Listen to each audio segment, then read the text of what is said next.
چلیے کچھ دیر کے لیے مدینے چلیے. ایک گھر سے دھواں اٹھ رہا ہے.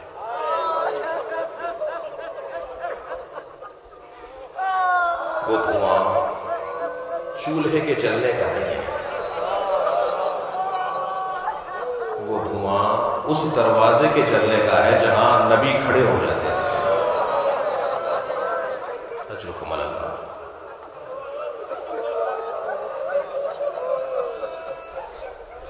کون سا دروازہ ہے یہ؟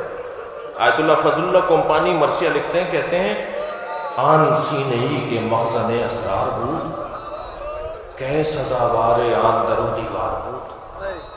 جو سینہ اللہ کے رازوں کا خزینہ تھا اسے دروازے اور دیوار کے درمیان مسل دیا.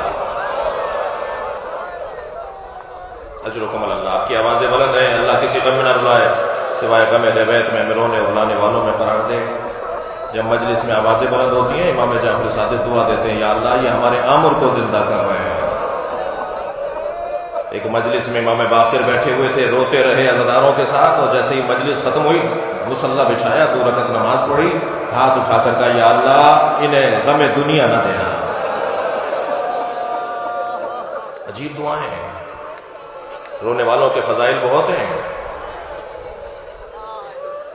لیکن جب آپ رو رہے ہو، بہنیں بھی مجلس میں بیٹھی ہیں نا، خواتین بھی ہیں، جب آپ رو رہے ہو اور آپ رو رہے ہو اور بیوی کو یاد کر رہے ہو تو بس ایک احساس ضرور رہے کہ کہیں برابر سے جناب زہرا کی آواز نہ آ رہی ہو،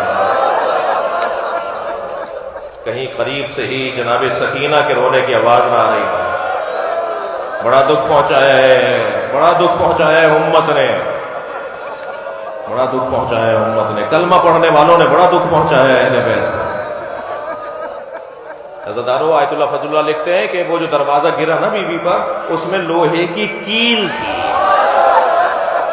جس نے سیدہ کا پہلو توڑ ڈالا، اور آواز یہی آتی رہی یا فضہ تو خذینی، اے فضہ میرا محسن شہید ہو گیا. اجرکم اللہ. اپنی آوازوں کو آزاد رکھیں گے. جب گریہ بڑھتا ہے تو مجلس میں رحمتیں، برکتیں اور اہل بیت کی توجہ بڑھ جاتی ہے. سخت جملے ہیں مگر بغیر پڑھے نہیں پڑھ رہا. وہ جو دروازہ بی بی پہ گرا ہے نا، میں نے کہہ دیا آپ نے سن لیا، وہ دروازہ بی بی پہ گرا، بی بی دروازے کے نیچے تھی، 50 لوگ دروازے پہ پیر رکھ کے گزرے، مر جائیں اس جملے پر، مقتل کے اس جملے پر. اجرکم اللہ. اجرکم اللہ.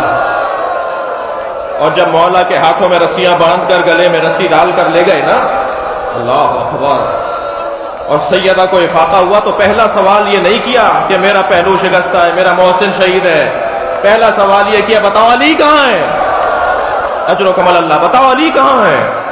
تو جناب فضہ نے کہا کہ وہ علی کو لے جا رہے ہیں. تو جب بی بی گھر سے باہر آئی ہیں، سیدہ نے ڈیہوڑی سے باہر قدم رکھ کر لے جاتے ہوئے لوگوں کو آواز دی، خلو ابو الحسن، ابو الحسن کو چھوڑ دو. ایک دفعہ کہا نہیں سنا، دوسری دفعہ اجرکم اللہ تھکے نہیں، دوسری دفعہ کہا نہیں سنا. تو سنیں گے کیا ہوا. حضرت نے اپنی چادر پہ ہاتھ رکھ کے فرمایا علی کو چھوڑو ورنہ میں بال پریشان کر رہی ہوں. سلمان کہتے ہیں میں نے مسجد نبوی کی دیواروں کو فضا میں اٹھتے ہوئے دیکھا، اور مسجد نبوی اتنی اونچی ہو گئی تھی کہ گھوڑا گزر سکتا تھا. گویا سیدہ کا ایک بال اگر آسمان دیکھ لے تو قیامت آ جائے. سلام زینب کو بھی تو کیجئے. جگہ جگہ چادر مانگتی رہ گئی. اجرکم اللہ. اجرکم اللہ. اجرکم اللہ. آپ کی آوازیں بلند ہیں. میری بیوی نے جب دیکھا کہ یہ چھوڑ نہیں رہے، مولا نے آواز دے کر کہا فاطمہ سر سے ردا نہ ہٹانا، فاطمہ سر سے ردا نہ ہٹانا. میری بیوی بڑھی ہے اس جانب جہاں مولا کو لے جا رہے تھے. شیخ عباس لکھتے ہیں کہ مولا علی کے کمر میں پٹکا بندھا ہوا تھا. میری بیوی زہرا نے اس پٹکے میں، اس کپڑے میں، اس چادر میں اپنے ہاتھ سے گرفت لی. سنیں گے جملہ کتنا سخت ہے. بیوی روک رہی ہیں، 10 لوگ کھینچ رہے ہیں. شیخ عباس لکھتے ہیں بیوی کے پیر زمین پہ خط بنا رہے تھے. ایک شخص نے میری بیوی پہ ہاتھ اٹھایا، سیدہ کا ہاتھ چھٹا، علی میں نے تمہیں اللہ کے حوالے کیا. اجرکم اللہ. اجرکم اللہ. اجرکم اللہ. حق ہے اسی طرح گریہ کرنے کا، اس سے زیادہ حق ہے۔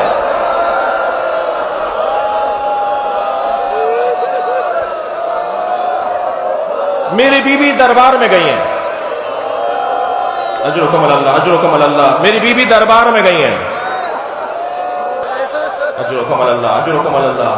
میں نے پڑھا کتاب میں کہ بیوی جب دربار میں گئی ہے، چادر سر پہ لی ہے، اور بیوی نے اس دن اپنی چال اپنے بابا جیسی رکھی ہے، کہ بعض نے لکھا ہے کہ ایسے چل رہی تھی جیسے نبی چل رہے ہوں۔ اور جب بیوی دربار میں پہنچی ہیں تو مولا علی کبھی دروازے پر ہوتے تھے، کبھی گلی کے کونے پر ہوتے تھے، کبھی اس گلی کے کونے پہ جاتے تھے، کبھی اس گلی کے کونے پہ، پھر دوڑ کے گھر کی طرف آ جاتے تھے، اور سلمان کو روکا ہوا تھا اپنے پاس۔ سلمان کہتے ہیں مولا آپ گھر میں چلے جائیے۔ فرمانے لگے مجھے نہیں معلوم میری زہرا کا حال کیا ہے۔ اجرکم اللہ۔ بیوی فرماتی ہے جب میں دربار میں پہنچی ہوں، فجلست وعنت، مقتل کا جملہ، سیدہ بیٹھ گئیں اور روئیں۔ جب مولا نے پوچھا نا فاطمہ تم وہاں بیٹھ کے کیوں روئی تھی؟ مجھے بتایا گیا ہے کہ تم بیٹھ کر روئی ہو، پھر خطبہ تم نے دیا ہے، سنیں گے کیا کہا؟ بیوی نے فرمایا علی مجھے اس بات کا دکھ نہیں ہے کہ میں دربار میں گئی، مجھے اس بات کا دکھ رہا کوئی میرے لیے کھڑا نہیں ہوا۔ اجرکم اللہ، اجرکم اللہ، کوئی میرے لیے کھڑا نہیں ہوا۔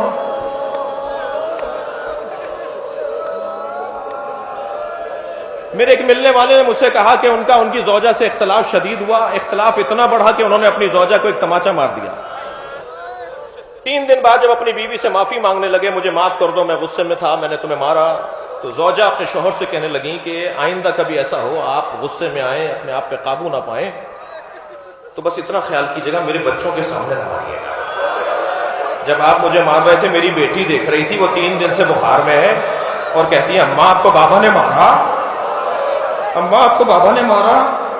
عزادارو امام حسن مدینی کی ایک گلی سے نہیں گزرتے تھے، میرے مولا رو رہے ہیں آپ حضرات، مولا امام حسن مدینے کی ایک گلی سے نہیں گزرتے تھے۔ کسی نے پوچھا مولا جب یہ گلی آتی ہے آپ رستہ بدل دیتے ہیں؟ فرمان لگے چھوٹا تھا ماں کے ساتھ گزر رہا تھا، ایک شخص نے میری ماں پہ ہاتھ اٹھایا تھا، جب گزرتا ہوں مجھے یاد آ جاتا۔ اجرکم اللہ، اجرکم اللہ۔ بہت رو لیا، بڑا گریہ کر لیا، مگر مسلسل ثواب میں اضافہ ہو رہا ہے۔ 2 منزلیں اور لوں گا، مجھے نہیں معلوم میری زندگی میں اس طرح سے کوئی سفر آئندہ لکھا ہے یا نہیں، اگر تاخیر ہو گئی ہو تو معاف کر دیں گے۔ جناب زہرا نے اپنا ایک اور مرثیہ پڑھا ہے، بیوی فرماتی ہیں کہ مجھے دربار میں جانا، وہاں بے احترامی ہونا، یہ سب ایک طرف، لیکن ایک چیز کھائی جاتی ہے، مجھے جھٹلایا گیا۔ اللہ اکبر، سیدہ کے جملے، مجھے جھٹلایا گیا، مجھے کہا گیا فاطمہ تم صحیح نہیں کہہ رہی۔ اجرکم اللہ، اجرکم اللہ۔ کہا کوئی تحریر ہے، کوئی ثبوت ہے؟ بس مجلس اس روایت پہ ختم کر دوں گا، رو لیا آپ، کوئی ثبوت ہے؟ تو جناب زہرا نے اپنے بابا کی تحریر پیش کی، نبی کی تحریر پیش کی، تو ایک شخص نے بی بی سے وہ مانگنا چاہی، بی بی نے نہیں دی، تو سنیں گے کیا ہوا؟ مجھ سے بیان نہیں ہوگا، لیکن میں ایک استعارتاً جملہ کہہ رہا ہوں۔ جب بی بی سے تحریر مانگی جا رہی تھی اور بی بی نہیں دے رہے تھے، تو ایک شخص نے اپنا ہاتھ فضا میں بلند کیا اور سیدہ سے تحریر لے کر اسے ٹکڑے ٹکڑے کر کے زمین پر پھینک دیا۔ میری بی بی زمین سے اپنے بابا کی تحریر بیننے میں لگی رہی۔ کتنی دیر میں بینا ہوگا؟ پاکستان میں خطیب تھے عبدالحسین چانڈیو صاحب، وہ جب مصائب میں یہ پڑھتے تھے نا تو اپنی جیب سے کاغذ نکالتے تھے، ٹکڑے ٹکڑے کر کے ممبر سے نیچے پھینک دیتے تھے، اور پھر ممبر سے مجلس پڑھتے ہوئے اترتے تھے، اسے بینتے تھے، پھر آ کے بیٹھ جاتے تھے، اور روتے ہوئے مجمع سے کہتے تھے بتاؤ کتنی دیر لگی؟ تو سب روتے ہوئے کہتے تھے چند لمحے لگے۔ تو کہتے تھے جو تم چند لمحے جنہیں کہہ رہے ہو نا، فاطمہ بوڑھی ہو گئی تھی، بال سفید ہو گئے تھے، بابا یہ آپ کی امت نہیں چاہتی۔ اللہ لعنت اللہ علی قوم الظالمین، فسيعلم الذين